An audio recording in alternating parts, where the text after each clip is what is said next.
One of the most common questions that I hear from service-based businesses running Meta ads is this: are my ads the problem or is my business the problem? And that question usually comes after frustration. You're spending money, you're getting clicks, you're getting leads, but your results feel inconsistent. Some weeks are good, some weeks are terrible, and nothing feels predictable.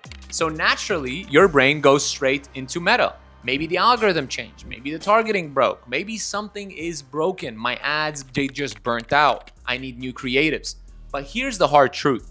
Most of the time, Meta ads are not the problem. They're just the thing that's exposing the problem. And in this video, I want to give you a simple way to tell the difference whether Meta ads are actually failing or whether your business systems are what's holding you back. This even goes into maybe hiring an agency. They're getting you leads, but the agency sucks. Yet they swear that another one of their clients in the exact same space is crushing it. Even if they're running the same ads on the same platform and your business isn't converting, that is only leading into one direction. And that's exactly what we're going to be exposing in this video. If you actually are running your ads effectively and your business is holding it back, or if your ads are actually what is truly holding you back. If you're new to this channel, my name is Christian Jamal and I've spent well over $100 million on paid ads.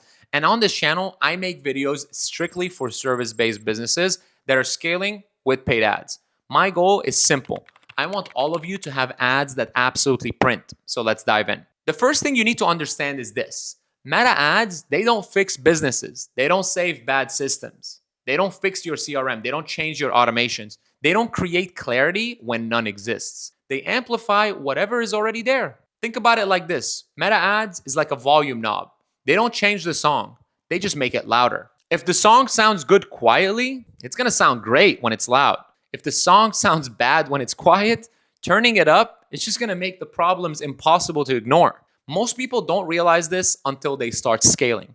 At low spends, everything feels manageable. You respond quickly, you remember to follow up, you can fix issues personally. The system works because you're holding it together yourself. Then you turn your ads up, and suddenly everything feels messy. Leads don't get contacted fast, your follow-ups slip, your conversion rate drops, and your results flatten, or maybe they even just become extremely worse. But Meta ads didn't change a thing. Your business was simply tested under pressure. And here's a simple diagnostic. If you turn Meta ads off today and your business still struggles, the problem is not Meta. If you turn Meta ads on and everything breaks, the problem is also not Meta. Meta only sends demand. Your business decides what happens next. Most people assume that ads are supposed to create order. They don't. They create volume. And volume exposes your weaknesses. They expose your reality. Now let's walk through how to tell the difference clearly. The first question you need to ask is about speed. How fast are leads being contacted consistently? Not on a good day, not when everyone is paying attention, every single time. If leads are not contacted quickly, Meta ads are always going to look worse over time because speed is the most fragile part of the system. Think about it like ordering food.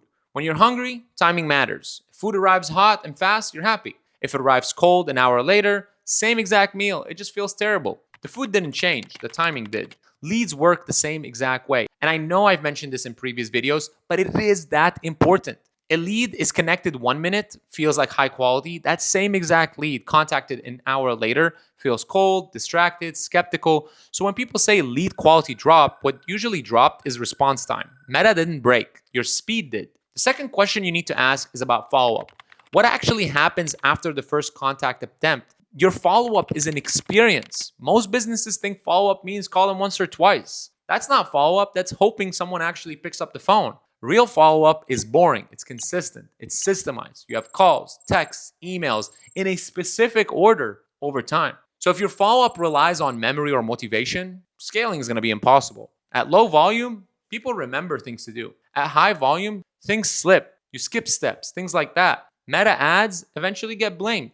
But again, Meta didn't change. The system did. Now the third question, and this one is big. Is the offer insanely understandable? When someone clicks your ad and raises their hand, do they clearly understand what it is that you do, who is this for, and what happens next? Or does everything depend on a long sales conversation? Confusion kills scale.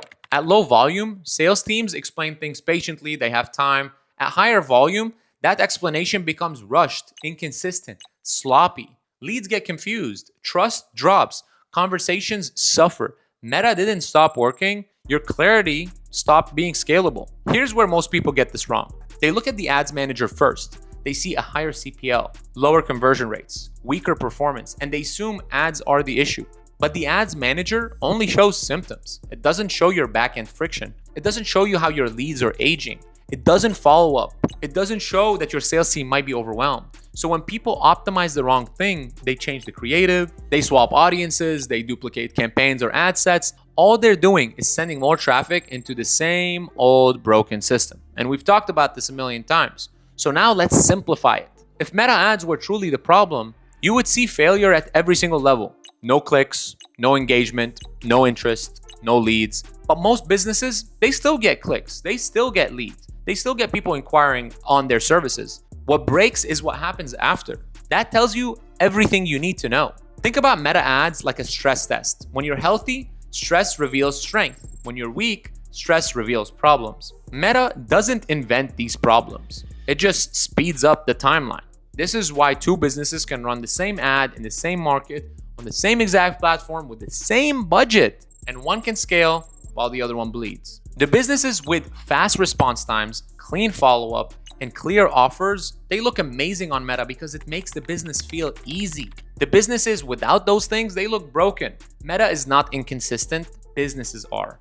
And here's another way to tell. If performance improves when you manually intervene, you call the leads yourself. You're personally fixing things. That's not an ad issue. That's a system issue. Ads shouldn't require heroics. As a business owner, your job is to grow the business. They should work like a plug-in machine without panic. When performance only works when you babysit everything, Meta isn't failing. Your business is simply underdeveloped. Another sign that the problem isn't Meta is that volatility is tied to volume. At low spends, things work. At higher spends, things fall apart. That tells you your ceiling isn't advertising, it's capacity. Whether it's your sales team or your appointment setting team, doesn't matter. When you're scaling ads, you get demand instantly. Meta just reveals it faster than organic growth ever would because you get to control that. Now here's the mindset shift that changes everything. Stop asking, how do I fix my Meta ad? Stop asking, what is the next secret targeting? What you should ask is, what is Meta showing me about my business that needs to be fixed? So when your booking rates drop, ask, did my follow-up slip? When sales complains, ask, did volume exceed your capacity? Every dip in performance is feedback, not punishment. The businesses that win long-term treat Meta ads like a diagnostic tool. They listen instead of reacting. They fix their systems instead of chasing the next thing. They don't argue with the platform, they learn from it. This is why copying other people's ads rarely works. Without the same backend, the same ad, you get different results. Meta ads, they don't reward cleverness, they reward readiness. Once you understand this, your frustration disappears. You stop taking performance personally, you stop blaming the algorithm, you stop chasing that shiny new tactic. Instead, you build a business that can handle volume clearly, fast, reliably, with clear offers and enough capacity to even scale beyond that. So when things are in place, Meta ads feel boring. They feel stable, predictable, profitable, and boring is good. That's where we want to be because boring scales. And here's the final takeaway. Meta ads are almost never the real problem. They are simply the messenger. Don't go killing the messenger trying to fix your business. Meta ads can be the best lever you can pull to fix your system because a simple increase in ad spend can tell you everything that's wrong in your business. Don't chase the hacks. Don't chase the algorithm. Build a business worth being seen by more people. And that's exactly how you scale. So if you guys enjoyed this video and got some value out of it, hit that subscribe button and I'll see you guys on the next one.